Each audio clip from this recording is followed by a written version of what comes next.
نحمدہ ونصلی علی رسولہ الکریم اما بعد۔ میرے واجب الاحترام، میرے محترم بھائیوں، بزرگوں، 14 اگست سن 1947 تقسیم ہند کے بعد اللہ جل شانہ کا مسلمانوں کے اوپر بہت بڑا فضل و احسان ہوا ہے کہ پاکستان جیسے عظیم ملک سے، اس ٹکڑے سے ہمیں نوازے ہیں۔ میرے محترم بھائیوں، پاکستان کی آزادی یہ کسی فرد کی آزادی نہیں ہے، کسی جماعت کی آزادی نہیں ہے۔ پاکستان کی آزادی یہ ایک قوم کی آزادی ہے، اور اس دن کو ہم بڑے زور و شور اور خوشی سے مناتے ہیں۔ آج 14 اگست کا دن ہے، اور 14 اگست ہم منانے جا رہے ہیں۔ میرے محترم دوستو، اللہ جل شانہ قرآن میں فرماتے ہیں وَكَذَلِكَ جَعَلْنَاكُمْ أُمَّةً وَسَطًا، کہ میں نے اس امت کو ایک معتدل امت پیدا کی ہے۔ ایک حد تک اس امت کو خود کو رکھنا چاہیے۔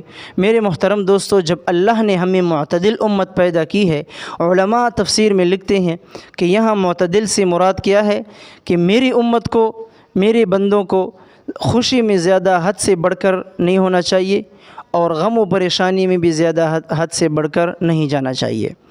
آج ہم 14 اگست منانے جا رہے ہیں، لیکن سوچ و بچار کر کے اس چیز کے ساتھ ہم جائیں گے کہ کبھی ہم سے کوئی بد اخلاقی نہ ہو، کہیں ہم سے کسی دوسرے کو تکلیف نہ ہو، کہیں ہم سے بے پردگی نہ ہو، کہیں ہم سے بد نظری نہ ہو۔ اس چیز کا ہم مکمل طور پر خیال رکھیں گے، اور پاکستان کی آزادی اور آج اس دن کا منانا یہ ہر بچے کا، ہر خاتون اور ہر بوڑھے کا یہ حق ہے۔ آزادی کا دن منانا چاہیے، لیکن ایک حد کے اندر منانا چاہیے۔ اس طرح بینڈ باجے بجا کر، اس طرح ڈول باجے بجا کر دوسروں کو تکلیف دینا، میرے محترم دوستو، اس چیز کی اسلام کے اندر کوئی اجازت نہیں ہے۔ یہ دوسروں کو تکلیف پہنچانا ہے۔ دوسروں کو تکلیف پہنچانے والے کو جناب رسول اللہ نے مومن نہیں فرمایا کہ یہ مومن نہیں ہے۔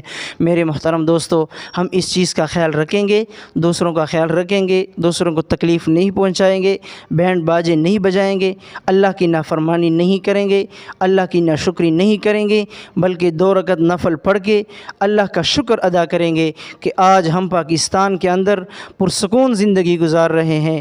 اگر کوئی ہمارے خلاف آواز اٹھاتے ہیں، اگر کوئی ہمارے دین کے خلاف آواز اٹھاتے ہیں، اگر کوئی صحابہ کے خلاف آواز اٹھاتے ہیں، تو ہم کھڑے ہو کر، ڈٹ کے کھڑے ہو کر ان کے خلاف آواز اٹھا سکتے ہیں، کھلے عام بول سکتے ہیں، ان کے خلاف احتجاج ریکارڈ کر سکتے ہیں، ان کے خلاف جدوجہد کر سکتے ہیں۔ میرے محترم دوستو، یہ آج آپ کے اوپر، ہمارے اوپر اللہ جل شانہ کا بہت بڑا فضل و احسان ہے۔ آج کا دن ہم اللہ کی فرمانبرداری میں گزاریں گے، اللہ کی شکر گزاری میں گزاریں گے۔ میرے محترم دوستو، اللہ جل شانہ پاکستان کی بھی حفاظت فرمائے، پاکستان کے اندر رہنے والی قوم کی بھی حفاظت فرمائے۔ اللہ تعالی ہمیں پکے مومن بنائے، دوسروں کو تکلیف پہنچانے والے نہ بنائے، دوسروں کے خلاف بولنے والے نہ بنائے، اور دوسروں کے ساتھ بد اخلاقی والے نہ بنائے۔ اللہ تعالی ہم سب کا حامی و ناصر ہو۔ وآخر دعوانا ان الحمد للہ رب العالمین۔